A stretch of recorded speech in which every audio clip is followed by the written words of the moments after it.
Hello, my name is Tammy Beasley. I'm a registered dietitian and sports nutrition specialist, and today we're going to talk about performance nutrition for swimming. Nutrition concerns during practice, three key points. One good pre-event fueling meal can never take the place of solid, good, healthy nutrition all the time. So I can't stress that enough, but today we are going to spend most of our time talking about pre, during, and post fueling for not only swim practice, but also swim meets. Secondly, competitive swimmers typically burn a lot of calories, 3,500 to 4,500 calories in a single day of practice, let alone meets. So their needs are high, but the opportunities are tricky. The problem with that is they're doing continuous repeating sets, so it's often difficult to stop and get the fuel in that they need. And then third point, twice a day workouts. That's where timing is going to become such a critical component of nutrition, and making sure that you're fueling well for performance is really keeping an eye on that time. So let's break it up, and first let's talk about before early morning practices. Experiment with fueling, obviously, during practices, never during a competition. That's just standard rule 101. Just wanted to make sure I remind you of that. But secondly, consider eating a small carbohydrate snack within 15-30 minutes of actually getting into the water for the first time. This can be something very simple. You want it easily digested. We do want simple carbs more at this time than we do high fiber carbohydrates. For example, toast with a little jelly or honey, or even graham crackers, or with a banana, or just graham crackers or a banana separately, either one. Those with experience with previous clients of mine have done really well with just giving them that little energy boost to get the metabolism going and practice started at a good place. And then some, of course, are going to be nauseous in the mornings. I hear that a lot. And if you do feel like you struggle with that, I still want to encourage you to start very simple, very small, a simple graham cracker, and just work your way up and continue trying to build a tolerance, because usually nausea in the morning can be overcome with repeated over and over, small step, little more each time, just repeated practices. And then finally, of course, drinking a sports drink right before you jump in. That's an easy to do thing that will not affect nausea in any way, and it gets that fuel into your blood and to your muscles very, very quickly because it's already in a fluid form. So hopefully that gives you some tips.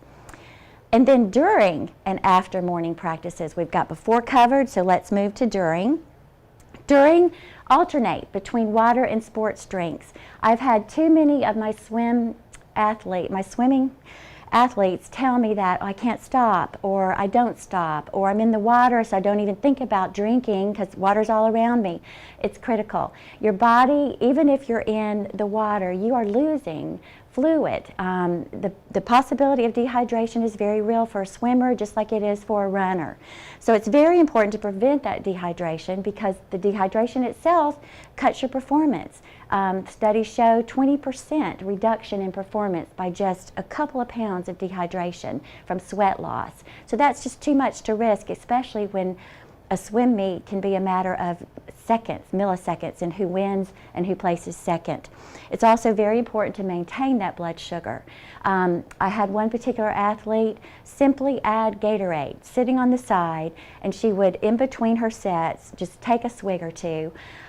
It made a huge difference in her performance, and she actually was able to set a new record time for herself by just that simple change. So don't forget how important fluids are, and don't just use water if your practice is 2 hours, because you're going to need that sugar coming in after at least an hour of movement. It's time for the Gatorade or any kind of similar sports drink.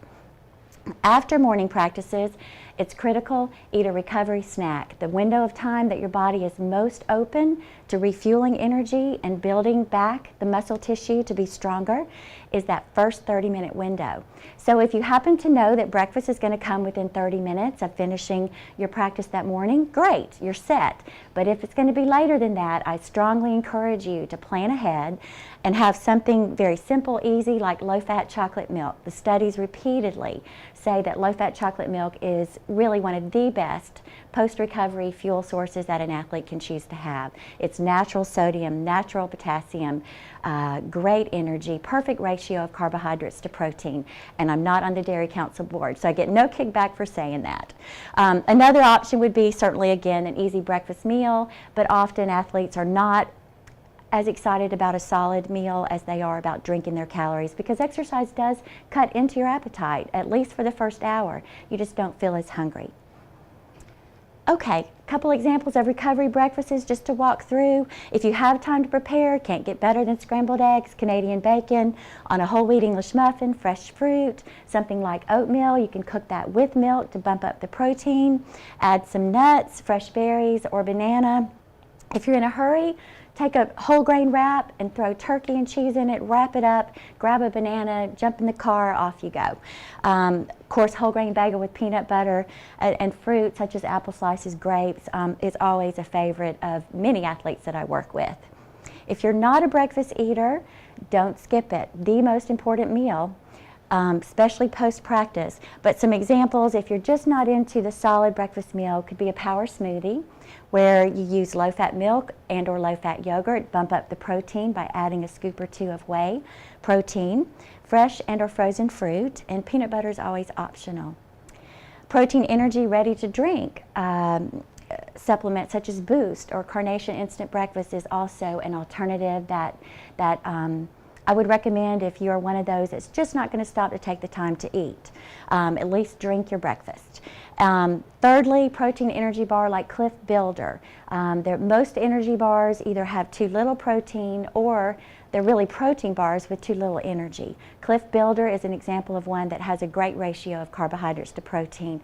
A similar amount of protein in, honestly, about 3 eggs. So it's really worth it if you're in a pinch to have something like that on hand, throw in a fruit with it, and you've got a balanced breakfast. Okay, let's move to before and during afternoon practices. Healthy lunch meal, can't say enough. I'm counting on you to constantly, consistently, every day think about your good nutrition. But if you do have a healthy lunch meal that has whole grains, fruits, veggies, those provide the energy, and lean protein in the form of dairy or turkey, chicken, tuna, any of those options, even peanut butter, then I know you're going to be good to go, because that's probably about 2 or 3 hours before your afternoon practice, so that's perfect timing to have more of a full meal such as that. Then repeat the same fueling principles as we went through during the afternoon practices. Alternate water and sports drinks. If your practice is a couple of hours, you want to definitely make sure you have the sports drink option after that first hour. And then consider high potassium fruits that you have maybe cut up, easy to go, watermelon chunks, orange slices, already peeled, ready. Those are great nutrition and give you not only some fluid as well as energy. And that's an option if you would like to try that on the side when you have a short break. After afternoon practices, you'll hear it from me every single time within that first 30-minute window. Fuel, so important. Your muscles will thank you, your performance will thank you. And we've already mentioned several options, the low-fat chocolate milk, of course. Greek yogurt flavored, a fruit-flavored Greek yogurt. I love Greek yogurt because it has twice as much protein as regular yogurts. Low-fat included, and it has less sugar than some of your more popular yogurt brands. So it's a perfect combination and ratio of what we're looking for. And then, of course, an energy protein sports bar. Some other examples are Luna, Zone, or Balance. Those are fast and easy. So within 2 hours of completing the afternoon practice, that's when we're going for the healthy, balanced dinner meal. Goal: 2/3 of your plate from energy foods, grain, fruits, vegetables, and 1/3 of your plate from protein, and you've got the perfect balance. And then you're ready to start the next day. Okay, let's talk specifically about swim meet specifics. Events are scattered throughout the day.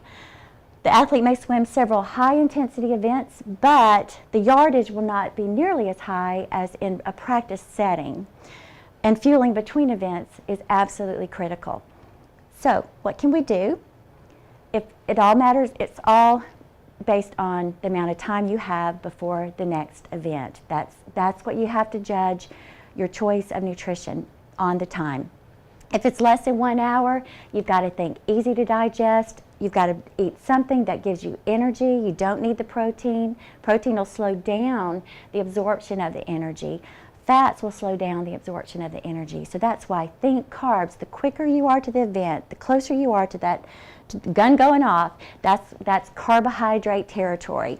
Example, banana, graham crackers, sports drinks, even sports gels, but don't forget, if you have a sports gel, you need extra water with that. It's basically like the concentration of the sports drink minus the water. So it'll actually cause stomach cramping if you don't also hydrate extra with a sports gel.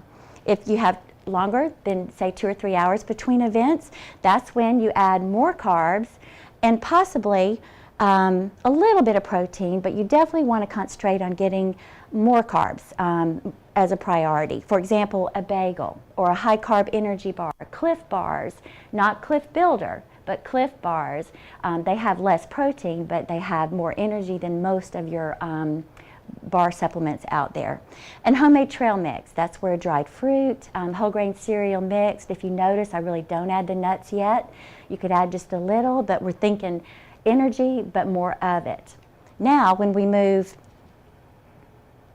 to 4 or more hours between events, that's when we can begin adding the protein and those heart-healthy fats, because that's going to complete the meal and the balance, but also allow the carbohydrate energy that you're consuming to be absorbed much more slowly. So, for example, add turkey, chicken, or peanut butter to your bagel. Have a higher protein energy bar as a quick fix if you don't have access to a sandwich. And then this is where you would add nuts, seeds to the homemade trail mix. So you can see that the closer you are to the event, the more simple the carbohydrate and simple fuel you want, and the further back you go with more time between events, the more protein and monounsaturated fats that you can add. And then always, always refuel within 30 minutes after your last event. And you guessed it, can't go wrong with low-fat chocolate milk or, again, a protein smoothie. So fluid guidelines, couple more slides for you. What not to drink. Avoid energy drinks.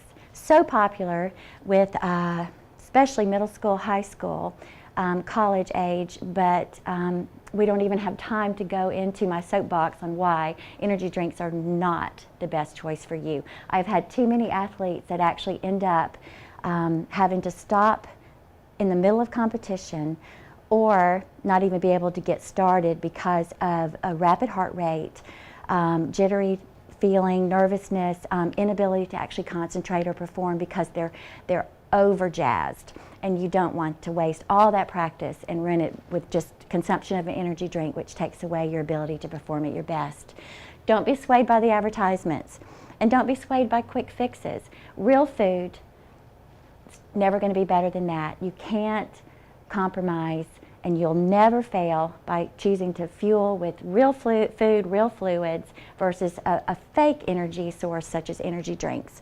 And then, of course, avoid caffeinated carbonation, and that means regular sodas as well as diet. So what can you have in the sense of fluids? You certainly want to maintain adequate fluids all day long. The air temps during meets are very hot, very humid, so that actually causes your body to lose more fluid just from the environment itself. We've talked through keeping water and sports drinks available, but the goal would be about half a cup to 1 cup, 4 to 8 ounces about every 20 minutes to no later than 30 minutes, ideally. And a gulp of water typically is about ½ an ounce, so you can judge your gulps and determine how many ounces you're actually drinking. A thought would be to weigh in immediately before and after an event, and for every pound that you've lost, drink 2 cups of fluid to compensate, to get that pound of hydration back. And then always check the urine color. The darker the urine typically is a sign of dehydration. So that's a quick check too. You won't have to always weigh in before and after if you keep a log of how many cups you drink and kind of what your habit tends to be and how much fluid you typically lose during different meets and different competition events. And that way it becomes a habit, and then you'll know exactly what to do to refuel your body hydration-wise. Okay. Hopefully we've covered some good tips for you that will be helpful and practical that you can put into use immediately. For any individual questions, I would love to hear from you. Please feel free to email me at my email address there, and best of luck. Thank you.